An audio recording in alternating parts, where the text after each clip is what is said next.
रीना को उस दिन तक कुछ भी अंदाज़ा नहीं था। घर में सब पहले जैसा ही चल रहा था। वही सुबह की चाय, वही सास का ताना, वही पति का चुप रहना। लेकिन उस दोपहर जब मोहल्ले की विमला चाची आई और यूं ही बोल गईं, अरे बहू, बहुत अच्छा किया तुम्हारे पति ने, माँ के नाम ज़मीन कर दी, बुढ़ापे का सहारा तो मिल गया।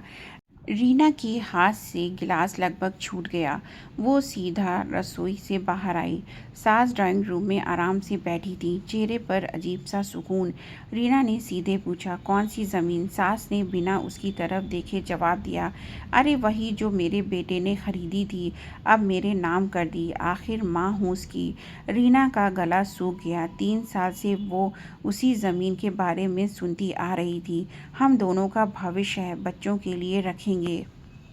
पति ने खुद कहा था। शाम को जब अमित घर आया तो रीना दरवाजे पर ही खड़ी थी। आपने ज़मीन माँ के नाम कर दी?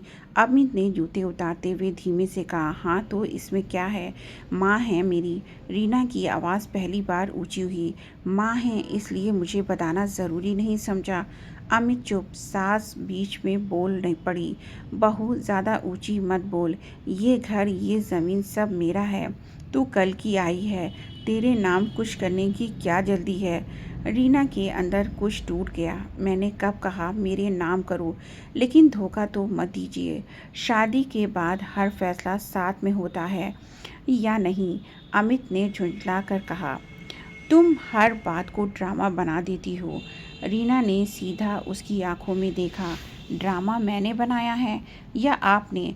अगर भरोसा नहीं था तो शादी क्यों की? कमरे में सन्नाटा। सास का चेहरा सख्त हो गया। बहुत जुबान चलने लगी है तेरी। याद रख, इस घर में रहना है तो हमारे हिसाब से रहना होगा।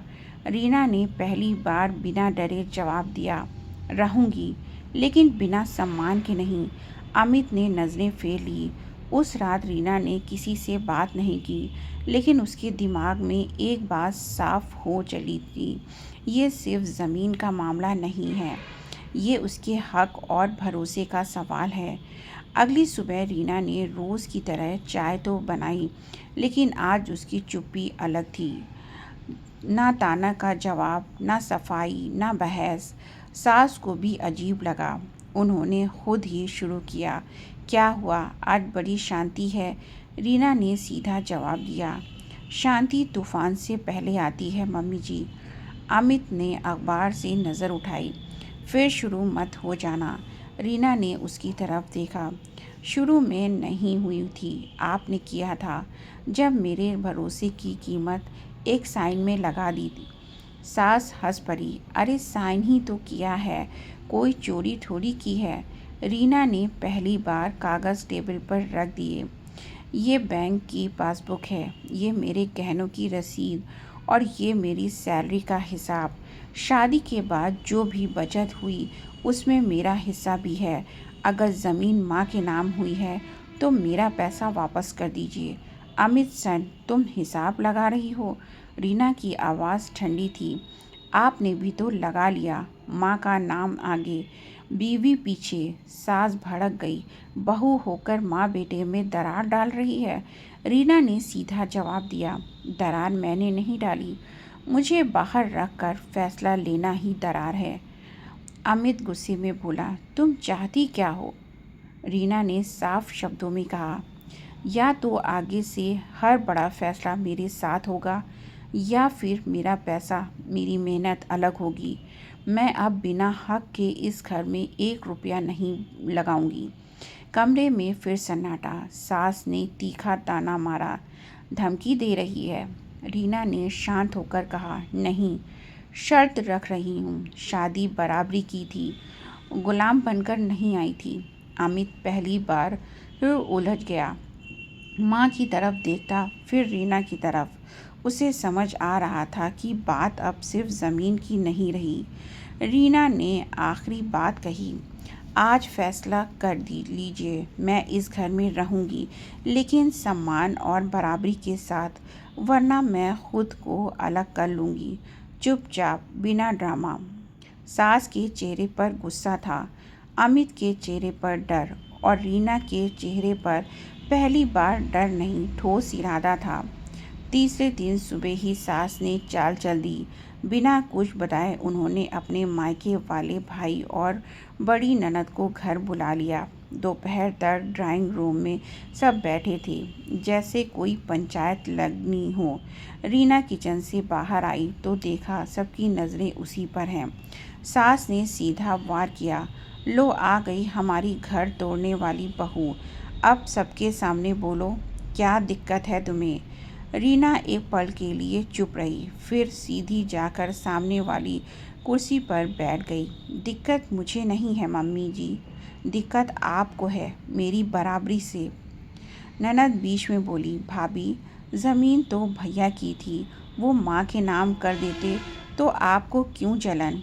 रीना ने उसकी आंखों में देखकर कहा, जलन नहीं है, बस सवाल है शादी के बाद जो भी बड़ा फैसला हो उसमें पत्नी को बताना ज़रूरी नहीं होता क्या? मौसी ससुर ने गंभीर होकर अमित से पूछा, तूने बहू को बताया नहीं? अमित की आवाज़ धीमी थी, सोचा था बाद में बता दूंगा। रीना हंसी, लेकिन उस हंसी में डर था। बाद में जब सबको पता चल जाता तब? सास ने टेबल पर हाथ मारा, बहुत ज़बान चल रही है तेरी। हमने भी तो अपने पति के फैसलों में कभी दखल नहीं दिया। रीना ने तुरंत जवाब दिया, और उसी का नतीजा है कि आज भी आपको अपने हक के लिए बेटे का नाम का सहारा लेना पड़ता है। कमरे में सन्नाटा जम गया। ये बात सीधी दिल पर लगी थी। ननद भड़क गई, भाभी हद कर रही हो आप। रीना खड़ी हो गई, हद मैंने नहीं की। हद तब हुई जब मेरे पैसे, मेरे भरोसे और मेरे हक को एक साइन में मिटा दिया गया। अगर ये घर सिर्फ माँ बेटे का है तो साफ बोल दीजिए, मैं अपनी जिम्मेदारी खुद तय कर लूँगी। अमित पहली बार तेज़ आवाज़ में बोला, तुम हर बात को इतना बड़ा क्यों बना देती हो? रीना ने शांत होकर कहा, क्योंकि आप हर बार मुझे छोटा कर देते हो। मौसी ससुर ने सास से कहा, बहन बात में दम है, बहू को बताना चाहिए था। सास का चेहरा सख्त हो गया। उन्हें पहली बार लगा कि मामला हाथ से निकल रहा है। उन्होंने आखिरी चाल चली, ठीक है, अगर इतना ही भरोसा नहीं है तो बहू अलग से खर्च चलाए, घर के फैसलों में दखल नहीं देगी। रीना ने बिना एक सेकंड गंवाए जवाब दिया, मंजूर है, लेकिन फिर मेरी सैलरी का 1 रुपया भी इस घर में नहीं आएगा, और आगे से जो भी जिम्मेदारी होगी लिखित में तय करेंगे। सब चौंक गए। लिखित में? अब बात भावनाओं से ही निकलकर कानून और अधिकार तक पहुंच चुकी थी। अमित के चेहरे पर पसीना था। सास को पहली बार समझ आया, ये वही चुप रहने वाली बहू नहीं रही। अब फैसला टल नहीं सकता था। उस रात घर में कोई ठीक से सोया नहीं। अमित करवट बदलता रहा। सास अपने कमरे में बड़बड़ाती रही, आजकल की बहुएं घर नहीं हिसाब देखती हैं। और रीना छत पर बैठी रही। उसे पहली बार डर नहीं लग रहा था, उसे साफ दिख रहा था कि अब या तो वो खुद को बचाएगी या हमेशा के लिए दब जाएगी। सुबह उसने खुद पहल की, सबके सामने नहीं, सीधे अमित के सामने। एक आखिरी बार साफ बात कर लेते हैं, उसने कहा। अमित चुप बैठा रहा। रीना ने पूछा, अगर कल को आपको कुछ हो जाए तो क्या मैं इस घर में सुरक्षित हूँ, या फिर एक साइन में मुझे बाहर कर दिया जाएगा? अमित ने पहली बार नज़र उठाई। उसके पास जवाब नहीं था। रीना ने धीरे लेकिन साफ शब्दों में कहा, मुझे ज़मीन नहीं चाहिए, मुझे भरोसा चाहिए।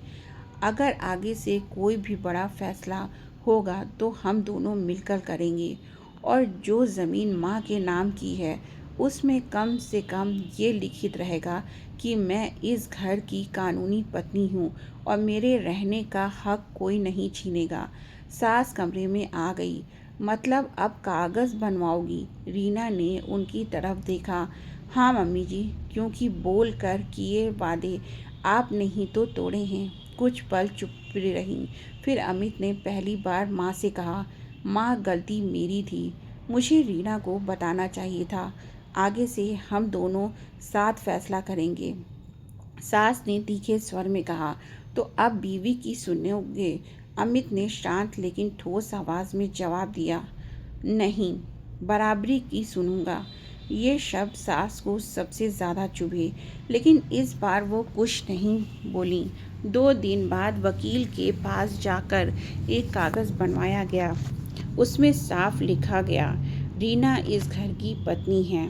उसके रहने और सम्मान का अधिकार कोई नहीं छीनेगा और आगे की संपत्ति या बड़े फैसले पति पत्नी मिलकर करेंगे। ज़मीन वापस नहीं हुई, नाम नहीं बदला, लेकिन रिश्ता बदल गया। सास अब भी कभी कभी ताना मारती थी, पर पहले जैसा ठसक नहीं थी। अमित अब हर छोटी बड़ी बात में रीना से पूछता था और रीना ने भी एक बात तय कर ली। वो इस घर में रहेगी, लेकिन अपने हक और सम्मान के साथ। उसने घर नहीं छोड़ा, उसने खुद को नहीं छोड़ा, और यही उसका असली फैसला था। तो दोस्तों, कहानी अगर अच्छी लगी हो, दिल को छू गई हो, तो लाइक शेयर और सब्सक्राइब ज़रूर करें। फिर मिलेंगे कहानी के साथ। तब तक के लिए बाय बाय।